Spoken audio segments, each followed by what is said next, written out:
High fence or low fence hunting? Can you really tell the difference? Today we discuss the most controversial topic in hunting with Haiden Mensik, owner, biologist, and guide at South Texas Hunting Outfitters.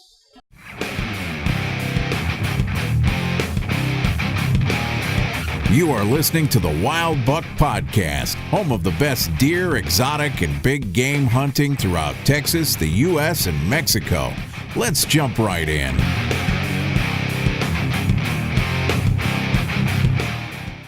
Today we're talking high fence or low fence hunting. Can you really tell the difference? Here to tell us more is Haiden James Mensik, owner, consultant, and guide at South Texas Hunting Outfitters. Haiden, thank you so much for talking with Wild Buck today. You have hunted, guided, and observed native and exotic wildlife all over South Texas. Once hunters get acquainted in the bow or rifle stand, can they tell whether they are hunting high fence or low fence? I mean, do the deer behave any different? You know, Carlos, I don't think they do. I mean, even though they're in that high fence, they're still wild deer.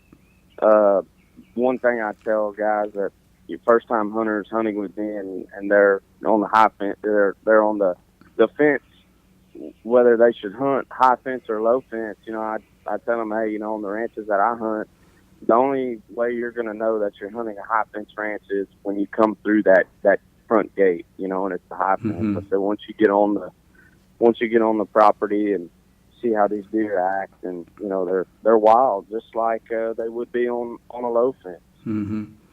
So if we blindfolded a hunter, drove them in the ranch, and got him or her set up in the bow or rifle blind, do you think they could tell how high the fence they are hunting based on deer behavior? No, they wouldn't be able to tell the difference.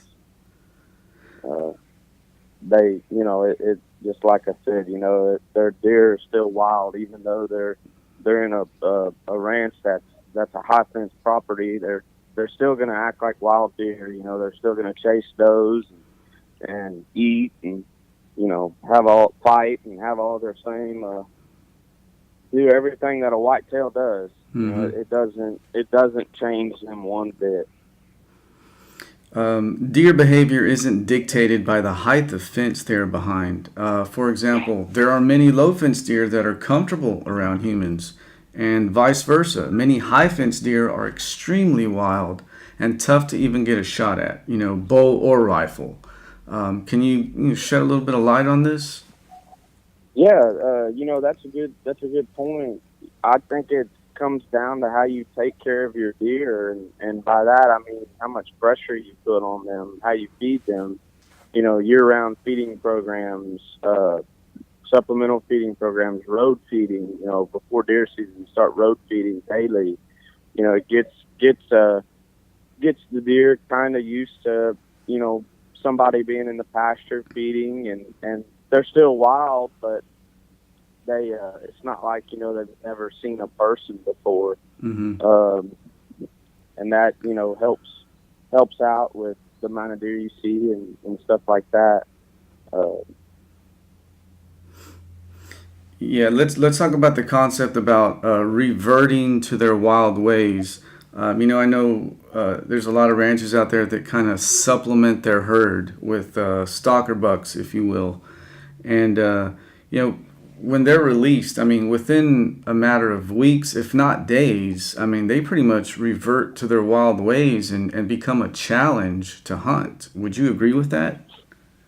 I would. You know, a lot of times when those deer get released into the pasture, they kind of roam around. They'll roam the perimeter, they'll get their bearings, and then they'll, you know, jump in with the deer that are already in there, and they get on a pattern just like we call them pasture deer that were in there, you know, before, and they become a regular deer, you know, that's just as hard to hunt as any other deer. Mm-hmm. We were talking earlier about the hunting shows you exhibited at when you brought along the 200-inch mounts and the reaction that some people gave you out of state. You know, talk about how passionate some hunters are about hunting free range, low fence. Right. I did a show in Mississippi and had some, 200-inch deer with me. And these guys, looked at these deer like they came out of a science lab or something. And,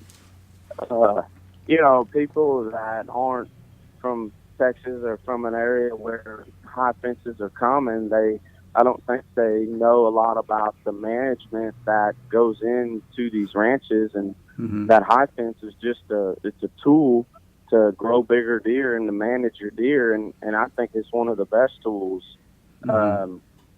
And there's a lot of 200-inch deer that get killed on low fence ranches, but there's way more of them that get killed on high fence ranches.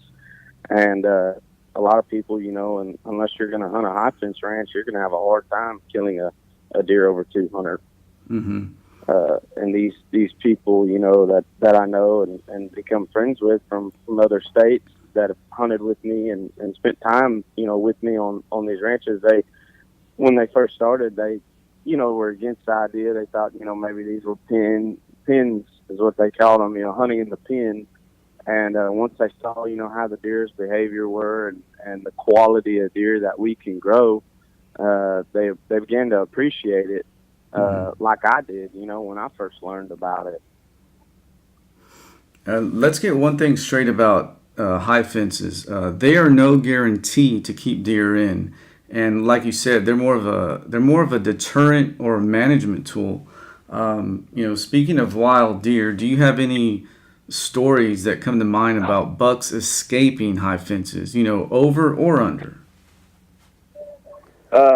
I've actually seen deer go over a fence before. I've seen deer go under the high fence. You get there'll be ranches, especially big high fence ranches. It's hard to monitor all your fence lines if you've got 30 miles of fence lines. And sometimes coyotes and hogs, javelina, they'll make a little hole in the fence, and then they get bigger and bigger, and you'll catch a doe going in there, and then during the rut, your bucks will go through there. And I've actually, like I said, seen deer clear a high fence, and those deer are pretty tough. They it's not like when they jump that high fence, they fall on the ground on the other side, they're going to die. They get back up and keep moving, like didn't miss a beat. So it's not 100%, where it's going to keep your deer in, but you do get a few that slip out of there every now and then. I heard stories of friends of mine and even myself, I've seen it where, we've got some low fence places and all of a sudden a tagged doe will show up or something. And, we didn't let any tagged does out on the ranch. So, they came from somewhere. This high fence versus low fence is a very controversial topic each and every season. Obviously, there's always going to be two sides to it. Haiden, thanks so much for coming on and talking about this interesting and always controversial topic. If any listeners are interested in hunting low fence or high fence, which you offer, how can they get in touch with you? The best way to get in touch with me is to send me an email or call me, or you can go to my website. My information is on there. My website is www.southtexashuntingoutfitters.com. And my phone number, email is on the website. Just give me a call, and I'd be happy to talk with you about, setting up a hunt or our programs. Yeah, and if any hunters are having, a hard time deciding or really conscious about being, high fence or maybe crossing that line, if you will, to going to high fence, obviously you're the man they can talk to and learn more about that. Yes, sir. Yeah, we have a pretty wide variety of options that we offer with our whitetail hunting program. We've got high fence, low fence, and we can accommodate you on whichever one you want to do. And I've even had guys that are from Texas, and closer to the season, they'll come out and ride with me and look at some of these ranches, and I'll show them our program, and that'll help them make their mind up. There you have it, one of the most controversial topics we face in hunting today. Regardless of what side of the fence you are on, one thing is for certain, we are all in this hunting industry together. Stay current with South Texas Hunting Outfitters on Facebook at South Texas Hunting Outfitters and SouthTexasHuntingOutfitters.com. If you enjoyed this, like, comment, share, subscribe, and consider leaving a review on iTunes. Thank you for listening to the Wild Buck Podcast. For more hunting content, information, and photos, follow Wild Buck on Facebook, Instagram, YouTube, and subscribe to our podcast. We hope you enjoyed this episode. High fence or low fence hunting? Can you really tell the difference? Stay current with Wild Buck on Facebook and Instagram at Wild Buck Media, and see more podcasts, hunting articles, photos, and our full line of hats on our website at wildbuck.net. Thanks for listening, and we'll catch you next time.